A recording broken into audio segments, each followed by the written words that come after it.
most honorable guests, Mrs. Esborg Hansen and Monsieur François Simaret, distinguished principal of Esbjerg Gymnasium in HF, Mr. Henrik Boberg, incredible executive staff and PGA Gustav Schrøder, dedicated students, dearest delegates, amazing press corps, lovely ad staff, directors, visitors, and anyone else present.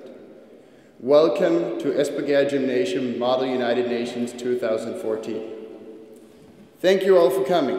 Thank you, opening speakers, for attending our opening ceremony and giving us an excellent start. Thank you, delegates and ambassadors, for dedicating the next 5 days to solving some of the world's most pressing issues. Because that is indeed the task you're here to do.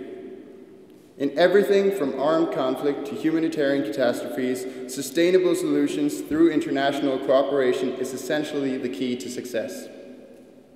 And it's through this broad cooperation that you will achieve this conference's main goal: to achieve sustainable solutions and through global cooperations, keeping the United Nations Millennium Development Goals in focus. Let me start with the term sustainability. A sustainable solution is always preferable. A solution that can last through changes in circumstances. A solution that involves a current situation and predicts the future, no matter the time frame. In other words, what we should call an actual solution. However, I know that predicting the future in many situations is a hard job. For example, we can never know whether there will be a drought on the African Horn next year. Or to mention a very urgent issue on this agenda, the use of unmanned aerial vehicles in warfare.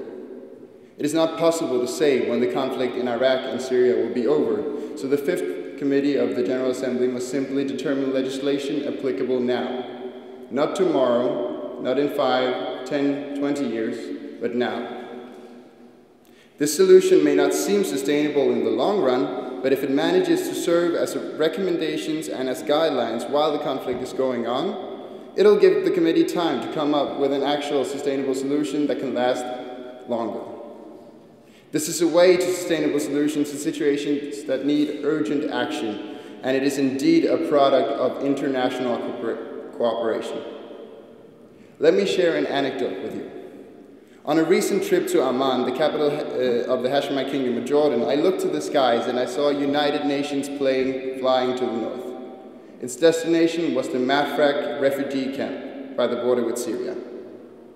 This camp, along with its neighbor camps, is expected to host 1.4 million Syrian refugees by the end of this year.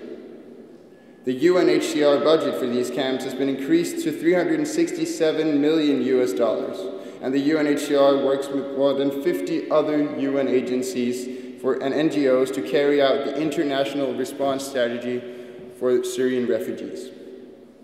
8,600 people from all over the world work with the UNHCR, and what they, along with every other UN worker around the world, are able to accomplish is decided no other place than here. By you, delegates and ambassadors in committees and commissions, special forums. It is you that essentially allow these people to do their job, to ensure world peace and stability. That is why we're here, to come up with sustainable solutions going beyond borders, ideologies, race, and wealth. And I'm sure that all of you, as participants of this Model UN conference, are here to do just so. This is why I look forward to see you all interacting with each other and working together throughout this conference. I look forward to seeing delegates representing interests from all over the world engage in one great debate with authentic polities as well as open-mindedness. And if we can go through all of this while having fun, that alone would be a great success. Thank you for your attention. Have a great conference. Thank you.